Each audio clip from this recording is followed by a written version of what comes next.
Hey guys, welcome back to the video.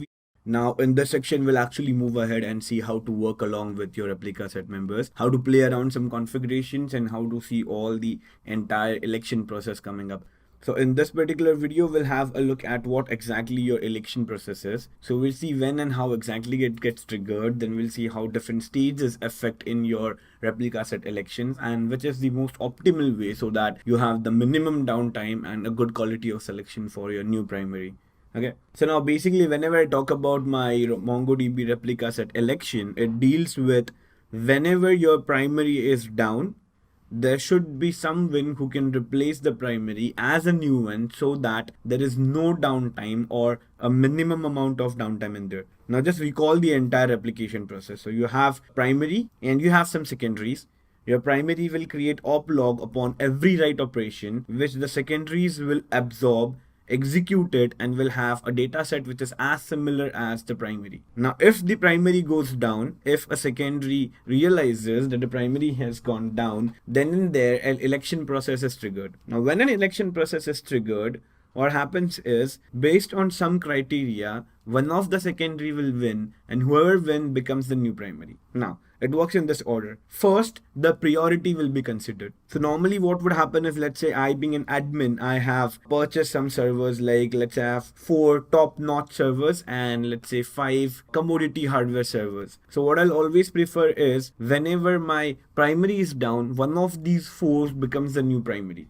And then if only these 4 are not available, then one of these 5 should become the primary. So what I'll do is I'll set higher priority to these 4 servers instead of these 5 servers. But let's say you don't have a priority issue, all your servers are of the same configuration, then you may decide to go for an equal priority. So you may not give reference to one of those servers. So let's say in our case, we have given the same priority to all of those servers. So what happens is out of let's say 6 available, 5 of them have the same priority. So 5 of them clear stage 1 and only 1 is discarded because he was having a low priority, and now these 5 are the probable ones to become the new primary. Now cannot have all 5, so we'll go into the second stage of replication in which we'll see the uptime. So now it will be checked which of these servers was up from the longer time. Let's say 4 of them have been up and running from last 8 hours, but the 5th one was up and running from only last 6 hours. So 4 of them have a tie again and the 5th one is eliminated. So now when these 4 of them have a tie on the uptime as well, now the next thing that would be checked is the recent op log copied. Okay, so who was the last one who recently connected with the primary before he went down? So if we check that in the status and in the configurations of the server, if we check this, let's say we find that all the 3 servers out of 4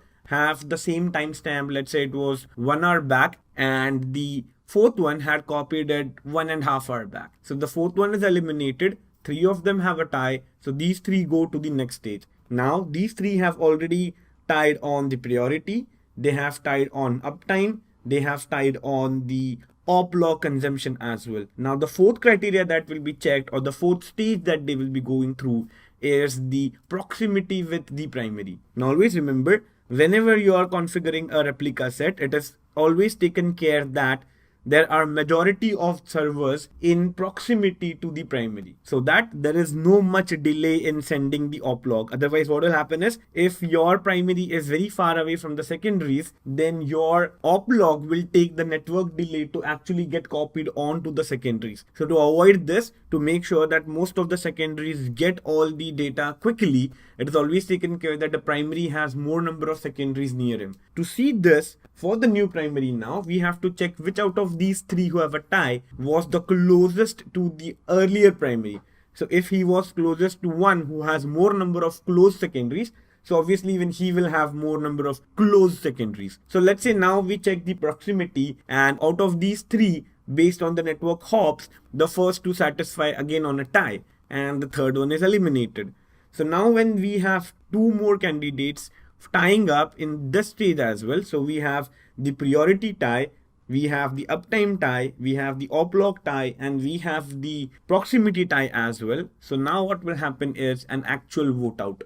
So now all the members of the replica set will randomly launch their votes, and then whoever out of this two has the highest number of votes will win and will become the new primary. In case of tie, in this case, we have an arbiter who will have a choice of vote, and whoever he chooses will be the winner. Now basically we try to avoid the ties and everything, because whenever we have a tie, we have a very problematic situation. So we always make sure that we have odd number of servers. Okay, but there may be a case wherein your company is not giving you finance of having more number of servers just for election purpose. So what you can do is you can buy a very cheap server and you can configure him as the arbiter so that you complete odd number of servers, so that whenever there's a tie voting, it will never happen. Basically, this guy will always have the choice of vote, and then you will always have a majority. So basically this is how all the election process